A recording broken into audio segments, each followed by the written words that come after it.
Would you believe me if I told you 9 out of every 10 login attempts are account takeover attacks? Isn't that insane? 9 out of every 10 login attacks. Would you believe that? It's true. They use what's called a single request attack, where they change their fingerprint and identity and bypass all security defenses used to protect banks today. I'm the CEO and founder of Arkose Labs, a fraud prevention company venture-backed by PayPal. We support and protect some of the largest merchants on Earth against fraud attacks. And our job is to break hacker economics, make it more expensive for the bad guys to get in than the value that they're extracting out. If you do that, they give up and move on. Ladies and gentlemen, today I've been honored to have the privilege to co-present with a well-known cybercriminal who's just been released from federal prison. And I would appreciate if you actually take the opportunity to help welcome him on stage. Is he ready? All right, ladies and gentlemen, please put your hands together. Welcome my co-presenter.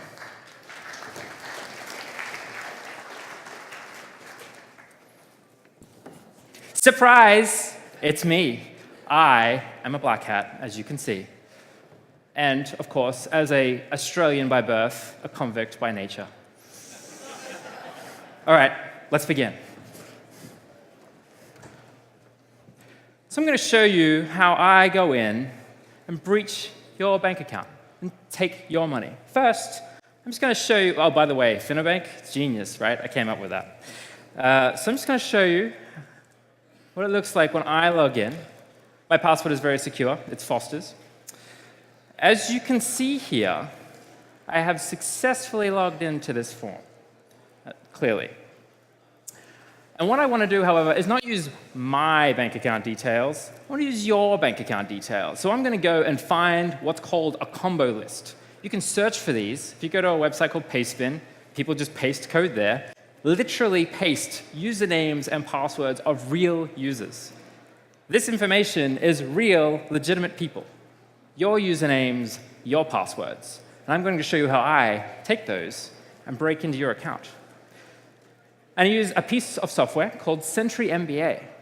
This is free software, and I love that because that's good hacker economics. It's free for me. I can go in and commit untold amounts of abuse. So I've pre-configured this software. It's pointing to the Finovate here. And I've set it up so it knows how to, pass in username, password. My word list here is all of those credentials that I showed previously. These are real usernames and real passwords. And I can set up a proxy if I want to bypass IP address mitigation, all things like that. It has a fantastic little tool called the HTTP debugger, which lets us actually demonstrate that our product is working properly and we have it correctly configured. Here, what it does is makes a request to the bank login form, passes in those username and credentials from that list, and as you can see, it also has successfully logged in. This is very exciting for me as a hacker. Now I'm going to launch it at scale and show you what it looks like when it's launching hundreds of usernames and passwords. And you can see my dashboard is less pretty than other companies. The success rate here, about 106 hits, 106 successful logins out of a list of several hundred. And now I, as a fraudster, can go hand those credentials off to a human and manually log in, and transfer those funds out, and I'm on my way to becoming very rich. So this is very exciting to me.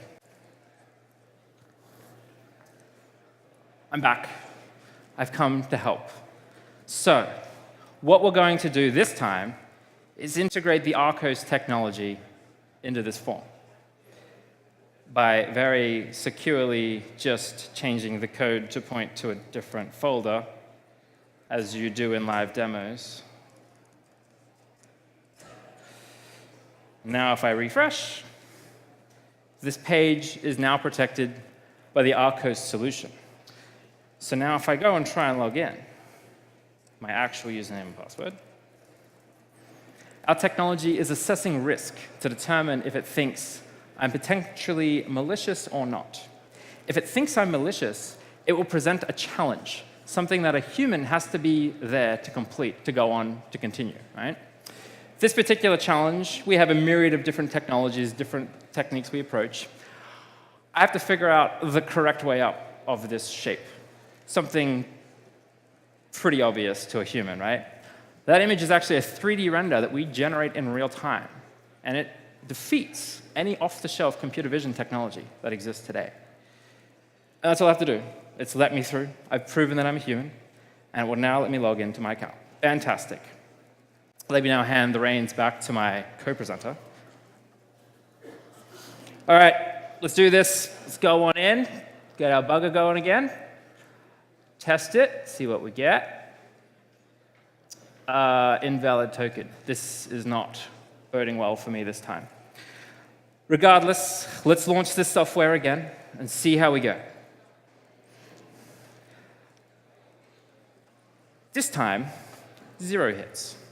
This is terrible hacker economics. Can't make any money out of this. I'm going to go attack a different bank instead. So this is how the Arkose technology is used. It is used to increase the cost of attacks. If the hacker wants to go after this bank now, it has to build bespoke software that can overcome our challenge technology. They have to invest and commit R&D into building software that can try and attempt to overcome us. And we have built a myriad of defenses that are designed to increase their cost and constantly reset them. So as they make an investment to attack our customers, we're able to remove that, reset them to 0. They've never made any ROI from those attacks. And it keeps getting to the point where simply they give up. It's too expensive to try and get in. And that is the core philosophy of Arkose Labs. How do we break the hacker's economics? And I would love to speak to anyone further. I'll be wearing my fantastic hat, so you will be able to recognize me. Thank you very much.